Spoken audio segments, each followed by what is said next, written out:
Hello جی. السلام علیکم. وعلیکم السلام. شیخ صاحب ٹھیک ہے؟ حکم کریں جی. الحمدللہ الحمدللہ. حکم کریں مولانا. ارے ہمارے ہاں ایک حدیث ہے صحیح مسلم میں 234.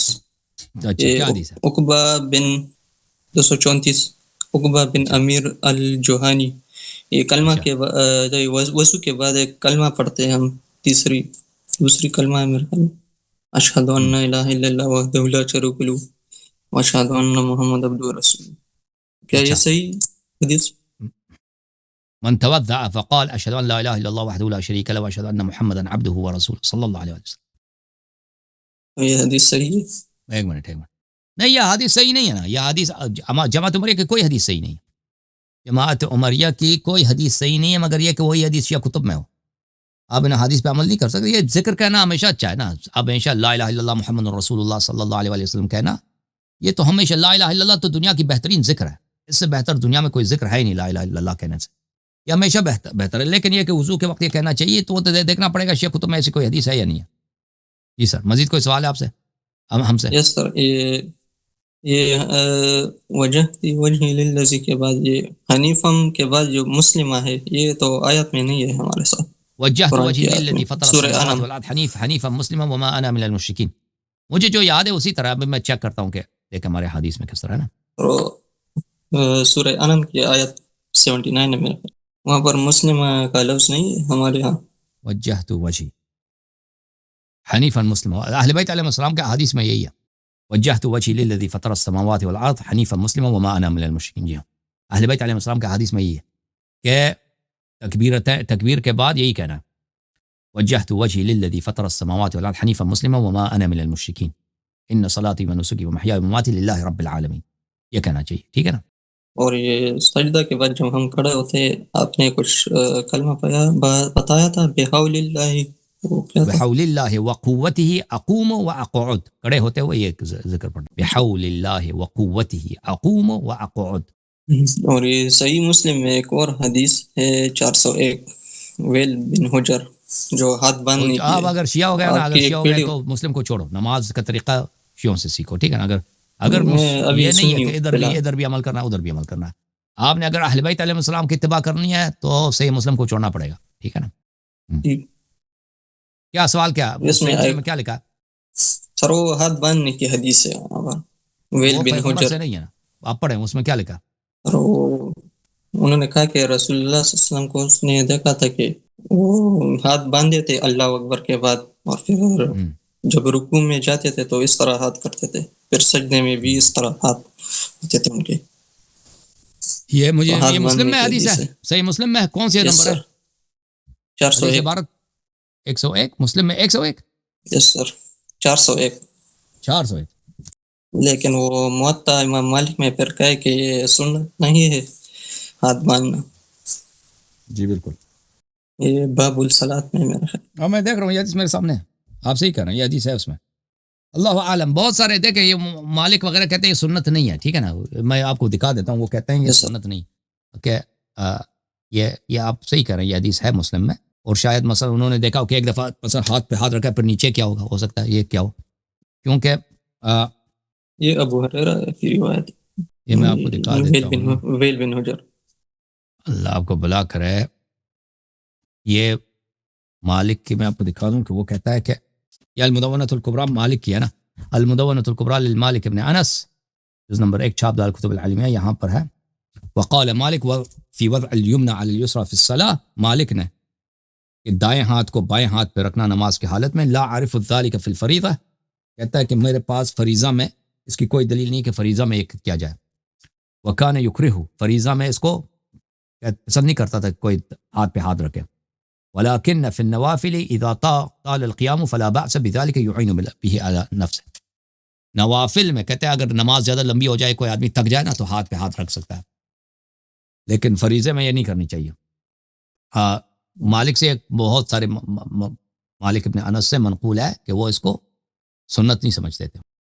اور سر ایک اور حدیث ہے صحیح البخاری میں بھی ہے 4475 اور صحیح مسلم میں بھی ہے 410.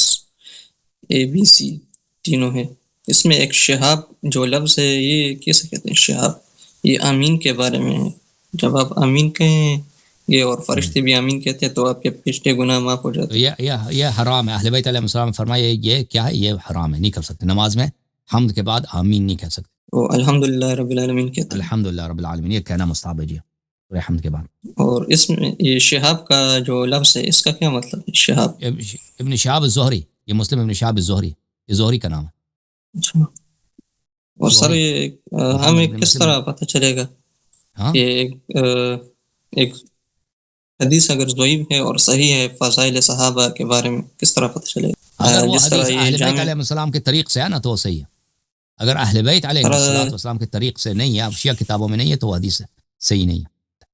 یہ انجینئر محمد علی مرزا جو ہے یہ حدیث اس کو ذرا بار بار وہ دہراتا ہے. جامع ترمذی میں ہے 3701. یہ عثمان کے بارے میں ہے جو غزوہ تبوک میں کچھ 1000 دینار دیتے ہیں. تو وہ کہتے ہیں کہ اگر عثمان آج سے جو بھی برا عمل کرے گا تو وہ جنتی. تو یہ سینس نہیں بنا تھی ادھر. ہاں یہ برے عمل تو سے یہ اس طرح جنتی دیکھیں وہ کیونکہ عثمان کی اتنی زیادہ غلطیاں نا، عثمان کو قتل بھی اسی لیے کیا گیا. عثمان کی خلافت میں اگر آپ جائیں نا، عثمان کو کس لیے قتل کیا گیا کہ وہ مسلمانوں کے اپنے خاندان کو سب لوگوں پہ اس نے مسلط کیا تھا. اس نے جتنے چراگاہیں تھیں مسلمانوں کی اس پہ قبضہ کیا تھا، وہ لوگوں کو کرائے دیتا تھا. یعنی جو عام جو چراگاہ ہے نا مسلمان، جہاں پہ لوگ اپنے مویشیوں کو چراتے تھے، تو یہ کہتا تھا اس کا مجھے کرایہ دے دو، حالانکہ وہ کسی کا نہیں، وہ سب لوگوں کا ہے. تو اس طرح کے کام وہ اسی لیے اس کا قتل ہوا نا عثمان کا. تو ان کو اس حدیث کی ضرورت ہے کہ عثمان جو مرضی کرے، چھٹی عثمان جو مرضی کرے. اور حدیث میں یہ ہے، علیہ السلام حدیث میں ہے فلیفعل ما یشاء، کہ جو مرضی کرے. اس کا مطلب یہ نہیں جو مرضی کرے، اس کا مطلب یہ ہے کہ جو مرضی اچھے کام کرے. بعض لوگوں کی جب بخشش ہو جاتی ہے، یہ اس کا مطلب یہ نہیں کہ جو مرضی وہ کریں، گناہ بھی کریں تو ان کو چھٹی ہے. یعنی جو مرضی اچھے کام جو مرضی کرے، تو نیک کام ہے اس میں جو مرضی کرے، اس طرح کیا ہے. لیکن وہ عثمان کے متعلق نہیں. یہ اہل البیت علیہ السلام جو ہے، کیا ان کے پاس یہ اختیار ہے جو دین میں تبدیلی کر سکے؟ اہل بیت علیہ اضافہ کر سکے السلام کے پاس یہ ہے کہ بعض امور کو اللہ تعالیٰ نے رسول صلی اللہ علیہ وسلم اور اہل بیت علیہ السلام کے صلاحیت پہ رکھی ہے.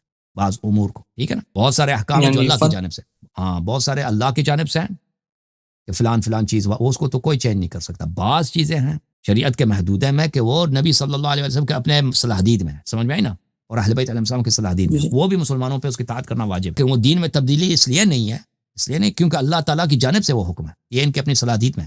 اور پھر قرآن مجید کی آیت ہے وما تشاؤون الا ان یشاء اللہ رب العالمین، کہ اہل بیت علیہ السلام اس چیز ہی کو چاہتے ہیں. یہ صرف اہل بیت علیہ السلام کے لیے اس چیز کو چاہتے ہیں جو اللہ چاہتا ہے. تو وہ ان کی صلاحیت بھی اللہ کی مرضی کے مطابق ہوتی ہے، اللہ کے فرمان کے مطابق ہوتی ہے، ٹھیک ہے نا. تو شریعت کے تمام احکام اللہ کی جانب سے اس طرح سے. تو وہ فتویٰ دے سکتے ہیں؟ مطلب فتویٰ نہیں، فتویٰ اجتہاد سے ہوتی ہے نا. فتویٰ سوچ سمجھ کے. اہل بیت علیہ السلام ان کو اللہ کا رضا پتہ ہوتا ہے، ان کو سوچنے کی ضرورت نہیں ہوتی. ہم جو سوچتے ہیں نا اس میں غلطی بھی ہو سکتی ہے، صحیح بھی ہو سکتا ہے، غلط بھی ہو سکتا ہے، وہ اس میں ظن و گمان ہوتا ہے. اہل بیت علیہ السلام صرف یقین سے. اوکے. اور سر یہ 14 معصومین جو ہیں ان میں 12 ہمارے امام ہیں علیہ السلام جی، اور یہ باقی 2 کون ہیں؟ ایک رسول اللہ صلی اللہ علیہ وسلم، ایک فاطمہ الزہرا سلام اللہ. تو یہ موسم جو تھا فاطمہ السلام کا بچہ، امام نہیں ہے، امام نہیں، وہ معصوم نہیں تھا. وہ کسی حدیث میں نہیں کہ وہ معصوم ہے. وہ معصوم ہے یعنی وہ ماں کے پیٹ میں شہید ہو گئے تو وہ معصوم ہی ہے. لیکن یہ کوئی حدیث نہیں کہ وہ معصوم ہے، وہ بے گناہ دنیا سے شہید ہو کے چلے گئے. اور یہ سجدہ جو کرتے ہیں ہم زمین پر، آپ کہتے ہیں کہ کارپیٹ وغیرہ پہ نہیں ہوتے، کارپیٹ پہ نہیں اس کا کیا اصول ہے؟ ہاں جو فرمایا نا کہ سجدہ جو ہوتا ہے نا ہر چیز پہ ہو سکتا ہے سوائے پہننے والی چیز، کھانے والی چیز. جو چیز کھا سکتے ہیں، کوئی ایسا پودا ہے جس کو کھا سکتے ہیں، مثلا وہ پالک وغیرہ، اس پہ بھی سجدہ نہیں ہو سکتا. گاجر پہ نہیں کر سکتے، چاول وغیرہ پہ نہیں کر سکتے. اور وہ جو معدن ہے، جو زمین سے معدن کی صورت میں نکلتا ہے، سونا چاندی یا قیمتی پتھر ہے، ان پہ سجدہ نہیں کر. باقی سب چیزوں پہ سجدہ ہو سکتا ہے. کیوں اس پہ سجدہ نہیں کر سکتے؟ اہل بیت علیہ السلام نے فرمایا کہ اس لیے کہ یہ اہل دنیا کے خدا ہیں. اہل دنیا جو دنیا کی پوجا کرتا ہے نا، شہوات کی پوجا کرتے ہیں، ان کی زندگی کس کی عبادت میں گزرتی ہے؟ کھانے پینے اور پہننے والی چیزوں اور قیمتی چیزوں، سونا جواہرات کے تلاش میں گزرتی ہے. تو یہ اس لیے ان پہ سجدہ نہیں کر سکتے. اللہ کے سامنے جب سجدہ کریں گے نا تو اہل دنیا کے خدا پہ سجدہ نہیں کریں گے. سب تو کارپیٹ تو لوگ نہیں پہنتے اپنے اوپر، بات اسی سے بنی ہے نا. کارپیٹ نہیں پہنتا لیکن اسی دھاگے سے بنا ہوا ہوتا ہے نا, دھاگا سے وہ بنتا ہے, دھاگا کپڑے سے, وہ جنس وہی ہے. وہ تو ٹھیک ہے سر, لیکن وہ فائنل پروڈکٹ تو تبدیل ہو جاتی ہے نا. نہیں, جس طرح انگور سے نہیں, جس طرح انگور سے اگر الکوہل بن جائے وہ انگور فائنل سے جب پروڈکٹ شراب وہ بنتا ہے حرام ہو نا, جاتی تو اس انگور سے جب شراب بنتا ہے وہ دوسرا چیز بن جاتا ہے نا, وہ چیز ہی دوسری ہے, وہ انگور نہیں ہے, انگور نہیں ہے. لیکن وہ جو وہ کارپیٹ جو ہے نا, کارپیٹ کے دھاگا اور آپ کے کپڑے کے دھاگے میں کوئی فرق ہی نہیں ہے. انگور جو ہے, انگور اور شراب وہ چیز, اس کو کہتے ہیں استحالہ. ایک چیز مثلا ایک فرض کریں ایک چیز ہے, وہ جل کے خاکستر بن جاتا ہے, ٹھیک ہے نا, ایک نجس چیز جل کے خاکستر بن جاتا ہے. اب وہ نجس نہیں ہے کیونکہ ایک چیز ہی دوسری بنی ہے, ٹھیک ہے نا. اگر آپ کسی نجس سور کو جلا دیں وہ خاکستر بن جائے, وہ خاکستر وہ مٹی وہ نجس نہیں ہے کیونکہ وہ چیز ہی دوسری ہے. لیکن کارپیٹ جو ہے نا وہ اس کی صرف شکل بدل ہوئی ہے, وہ پہننے والی چیز ہے, اس کے دھاگے وہی ہیں. اسی کارپیٹ کو آپ دھاگے نکال کے آپ کپڑا بنا سکتے ہیں. تو اس طرح تو لکڑی جو ہے اس پر سیدھا ہو سکتا ہے, لکڑی پہ ہو سکتا ہے, لکڑ پہ کر سکتے تو لکڑی ہیں, اور کی گھاس پہ بھی اگر کر سکتے ٹوپی ہیں. بنا لے گھاس پھوس جتنے نباتات ہیں پلانٹس ہیں ان پہ آپ سجدہ کر سکتے ہیں, بشرطے کہ وہ کھانے کے نہ ہوں. تو لکڑی کے اگر ماسک بنا لے, کچھ جنگلی لوگ ماسک پہنتے ہیں تو وہ تو پہننے والی چیز بن جاتی ہے, اس پر سجدہ نہیں ہوتا. وہ لکڑی پہننے والی چیز نہیں ہے جی, لکڑی پہننے والی چیز نہیں ہے, ٹھیک ہے نا. اور ٹوپی ان سے بناتے ہیں لکڑی سے کچھ لوگ, وہ بوریاں, بھی وہ پہننے چٹائی والی کی بات کر, چٹائی کہہ رہا ہے نا, چٹائی پہ سجدہ کر سکتے. اچھا جی سر, ان وہ کی بات لکڑ کر نہیں, چٹائی. تھینک یو سر, خدا حافظ.